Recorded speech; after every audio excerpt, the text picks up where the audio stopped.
events named like what is your new peaks. So the main point of these two events to show different type of expertise from the backend and front-end side. It's like shown from different angles, different sides, our expertise and share it with the IT Armenian engineering community.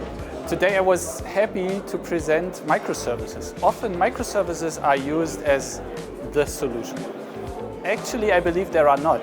There are pitfalls. So I focused my talk on the microservice pitfalls, and I hope the audience took away some of the pitfalls that I could present it and hopefully prevent them in their environment in the future. Everything we do at Miro, we do at scale, right? And especially for us in board server, the scale is really, really important because we have all the data of all boards, right? And we need to serve them. So first thing is how to save such big amount of data. Second challenge is how to execute that really quick. And another challenge which is really interesting for us is, we can have dozens and 100 people on one Miro board. And the board server makes sure that all those boards are updated at the same time. That's not so trivial, and it's a nice challenge for us to be better at. Today I'm going to talk about the history and the future of front-end rendering techniques. This is a rapidly developing field. Every day we have new frameworks coming up, and I want to take a dialectical approach when analyzing this field to better understand history and how we reach wherever we are right now, and what are the steps we can take to move forward and advance the field. When building an application or a platform that is globally used, we need to take into account scalability and performance issues very seriously. Because for small applications with small user base, we can have some tech debt or some issues that affect performance in a bad way.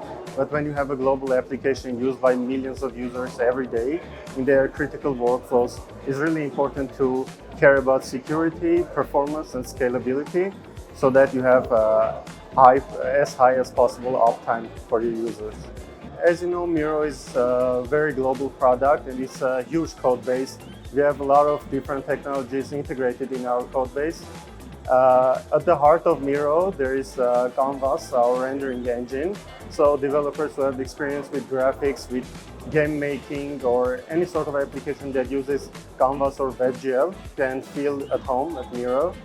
We also use React, Angular, many popular front-end technologies to build features on top of Canvas.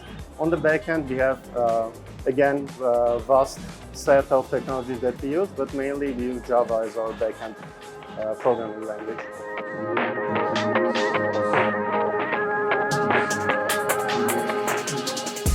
Today I talked about how we migrate in Miro widgets data from Postgres to the in-memory storage plus S3 as long-term storage.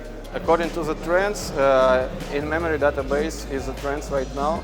So we, of course, watched all the market right now, what's happening in it, and more tech talks are about in-memory databases. That's why we decided to test it too, and it's worked for us.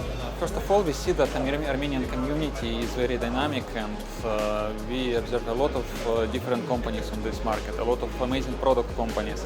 And we see that they are exchanging their experience a lot together. And we want to participate in this community.